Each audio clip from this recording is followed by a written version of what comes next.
Good morning. Welcome to Basic Electrical Engineering, Unit 4, Electrical Machines, Lecture 24, Three-Phase Induction Motor.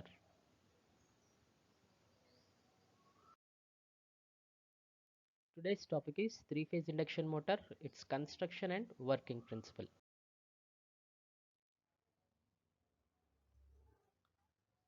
Induction motor. An induction motor is an asynchronous motor, is commonly used electric motor. As we know, induction motors are referred to as asynchronous motors because they operate at speeds less than their synchronous speed. And in an induction motor, electrical current in the rotor need to produce torque is obtained via electromagnetic induction.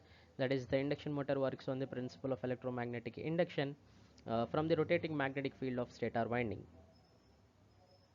The rotor of an induction motor can be a squirrel cage induction motor or type wound rotor type or slip ring induction motor. This is one of the practical induction motor. Synchronous speed, because an induction motor is an asynchronous motor which runs at speed less than synchronous speed, we need to understand what is synchronous speed. Synchronous speed is the speed of rotation of magnetic field in rotary machine, and it depends on frequency and number of poles. Ns is equal to 120 f by p. F is the frequency, p is the number of poles, ns is the synchronous speed. The induction motor always runs at speed less than its synchronous speed. The RMF, rotating magnetic field, produced in the stator will create flux in the rotor, hence causing the rotor to rotate. The RMF, rotating magnetic field, produced in stator will induce flux in the rotor, which will make the rotor rotate. Due to lag between the flux current in rotor and flux current in stator, rotor will never reach its rotating field speed. Rotor will never reach rotating magnetic field speed. Rotating magnetic field speed is the field of the stator, which is synchronous speed. What are the types of induction motors? As we know, single phase and three phase induction motors. Single phase induction motors are not self starting, and three phase induction motors are self starting. And single phase induction motors are classified as split phase induction motor, capacitor start induction motor, capacitor start and capacitor run induction motor, and shaded pole induction motor, which we have discussed in the last lecture. And coming to three phase induction motor, there are two types: squirrel cage induction motor and slip ring induction motor. Now, coming to the construction of three-phase induction motor, an induction motor has basically two parts: stator and rotor. A stator is a stationary part. Stator is having various stampings with slots to carry three-phase winding, and it is wound for distinct number of poles, and it is geometrically divided into 120 degrees. And two sorts of rotor are used in induction motor: squirrel cage and wound rotor. No DC field current is required to run the machine as in case of a normal DC machine. Rotor voltage is induced in the rotor winding rather than being physically connected by wire. As you can see, these are the stampings to which the winding is placed.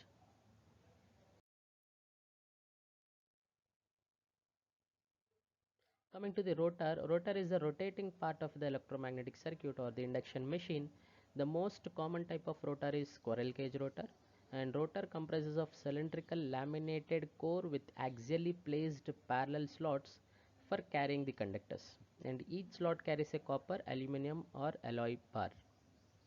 So this is a squirrel cage induction motor, and these are uh, cylindrical laminated cores, and these are some of the slip ring induction motors. As you can see the structures, this is squirrel gauge rotor, this is slip ring rotor.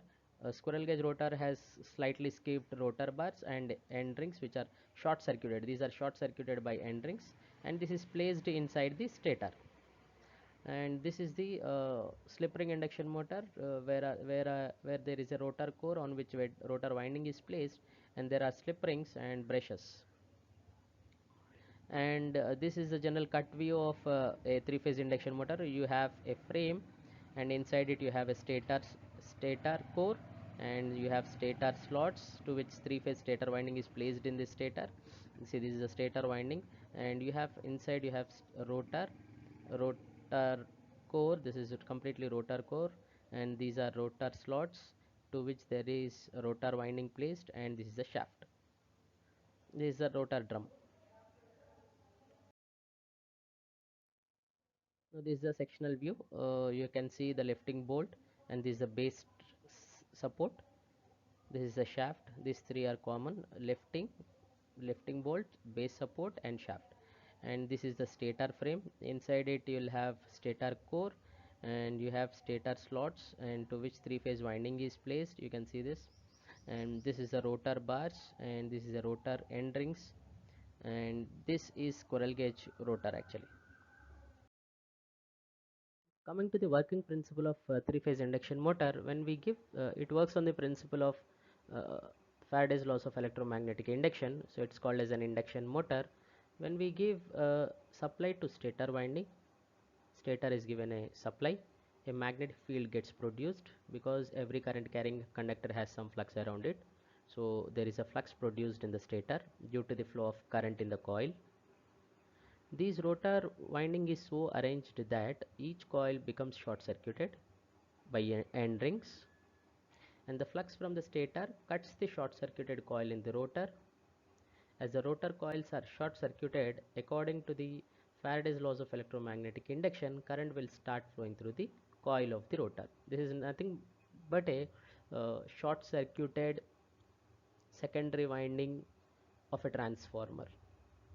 This is also a transformer which works on the principle of electromagnetic induction, but it is a, in case of a transformer, will connect load to the secondary. In this case will connect we are short circuiting the secondary. That's the only difference. When the current through the rotor coil flows, another flux gets generated in the rotor. Now these, there are two fluxes, one is stator flux and the one is continuation. Rotor flux will be lagging in respect of the stator flux. Because of that, rotor will feel a torque which will make the rotor to rotate in the direction of rotating magnetic field. Rotating magnetic field is the field set up by the stator of the induction motor.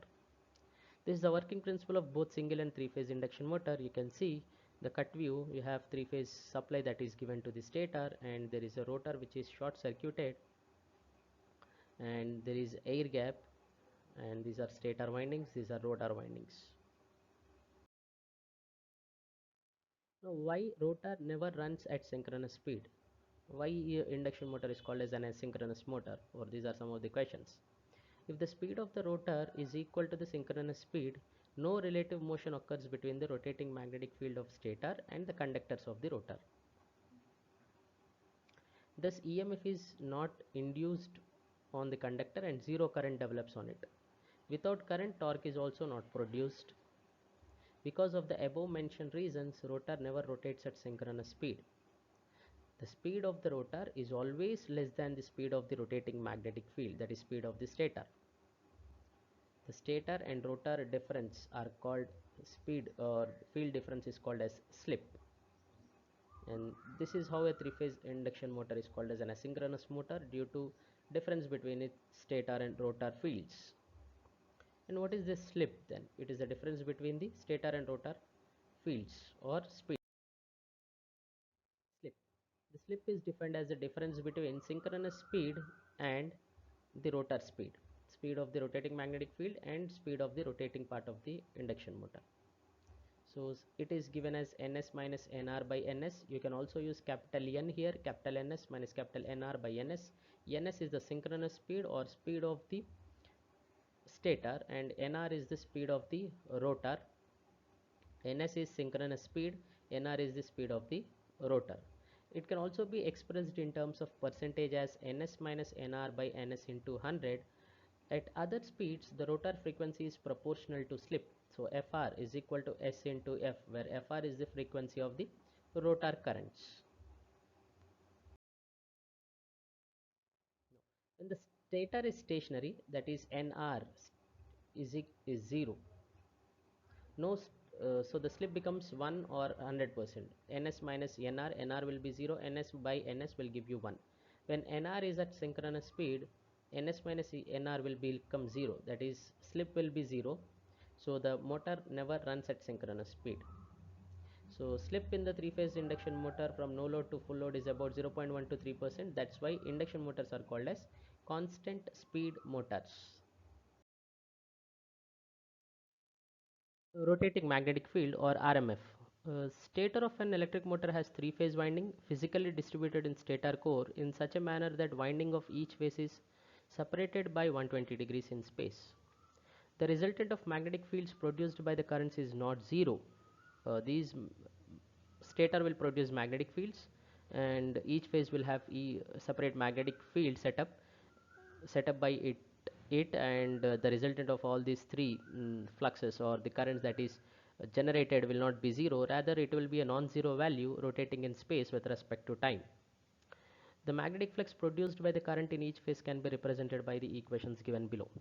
Phi r is equal to phi m sin omega t, phi y is equal to phi m sin omega t minus 120, phi b is equal to phi m sin omega t minus 240. And these phi r, phi y, phi b are the instantaneous flux of the corresponding red, yellow and blue phase windings, and phi m is the amplitude of the flux wave. You can see this is the stator windings, y phase, r phase and b phase, which are separated by 120 degrees.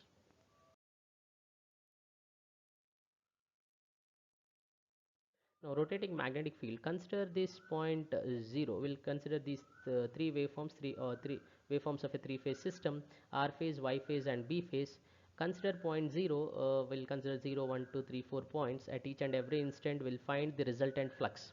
So phi r will be sine 0, 0. Phi y will be sine phi m sine 0 minus 120 is minus root 3 by 2 phi m. Phi b is phi m 0 minus 240 is root 3 by 2 phi m. The resultant is under root of square of these values will give you 1.5 phi m. And if you look at point 1 where the phase angle is pi by 6, it is 30 degrees. Phi r is sine 30 is 1 by 2 phi m. Phi y is sine minus 90, that is 30 minus 120 will give you minus phi m. And phi b is phi m sine 30 minus 240 will give you 1 by 2 phi m. And the resultant here is also 1.5 phi m. And if you consider any point, the resultant flux will be 1.5 times of the maximum value. Now, as you can see at 0 degrees, if we consider this as 0 degrees, it is resultant is 1.5 phi m here. In 30 degrees, it is 1.5 phi m here, and its phi r is equal to 1.5 phi m 60 degrees, and for 90 degrees. That means these flux, resultant flux is rotating like this. So it is called as a rotating magnetic field. Flux is a magnetic field. So this is it runs at synchronous speed. So this speed of a rotating magnetic field is synchronous speed ns, which is set up by the stator of an induction motor. Stator of an induction motor has three-phase winding, and this three-phase winding sets up a rotating magnetic field. Now, torque slip characteristics of three-phase induction motor. It is a graphical relation between the torque and slip of an induction motor. It is useful in stability analysis of the machine. And electromagnetic torque of an induction motor is given by this expression: T is equal to K into S into R2 into E2 square by R2 square plus S into X2 square.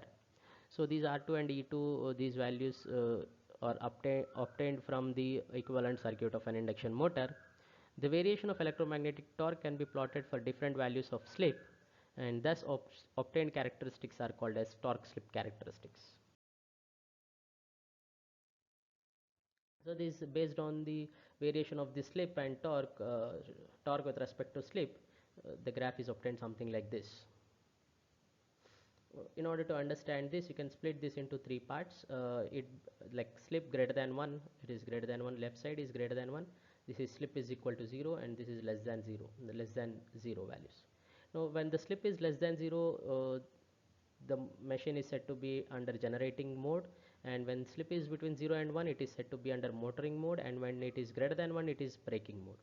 In braking mode, if we can make the slip greater than 1, this is generally done when we want to stop the induction motor at once. And motoring mode is general induction motor working principle, and if the slip is less than 0, it starts, the slip is negative, it starts working like a generator, or it is delivering power instead of taking the energy. The torque slip characteristics can be roughly divided into three regions, that is braking, motoring and generating, or low slip, medium slip and high slip regions. Let's look at slip regions one by one. From case 1, 0 less than S less than 1, because this is the general case, motoring mode. As the slip is less than 1, this means the speed of the rotor is less than the synchronous speed. Rotor speed is less than synchronous. Nr is less than ns. Rotor is rotating in the direction of the rotating magnetic field. Rotor speed is less than synchronous speed, and it is rotating in the direction of the rotating magnetic field, RMF. This region of operation is the normal operation of the machine that I told you already as an induction motor. When slip is 0, that is electromagnetic torque is 0, just because machine rotor is rotating at synchronous speed in the direction of the rotating flux. The rotor will be rotating at the synchronous speed, which generally doesn't happen. So at s is equal to 0, synchronous speed is rotor is rotating at synchronous speed in the direction of the RMF. Hence the relative speed between them is 0, which causes no EMF to be developed in the rotor, and hence no torque is produced. At starting, that is at s is equal to 1, there exists some finite torque. This finite torque corresponds to the no load torque requirement of the machine due to the inertia of rotor and windage, frictional and bearing losses. Case 2, s less than 0, that is generating mode. As the name suggests, the machine should be producing the electric power. But electrical energy can only be produced if we supply input mechanical energy. This means in generating mode, we must use prime mover to rotate the rotor, and stator is connected to the constant frequency voltage source.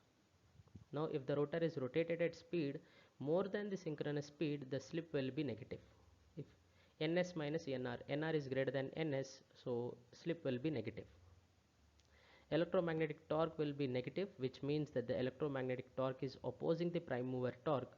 This opposition is necessary for the conversion of mechanical energy into electric. Now, the third case, s greater than 1, that is braking mode.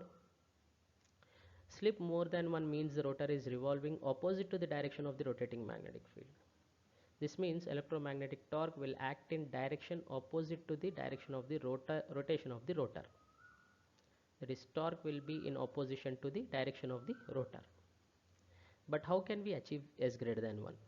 Well, we can use prime mover and can rotate the rotor in a direction opposite to the rotating magnetic field, but this method is rarely used.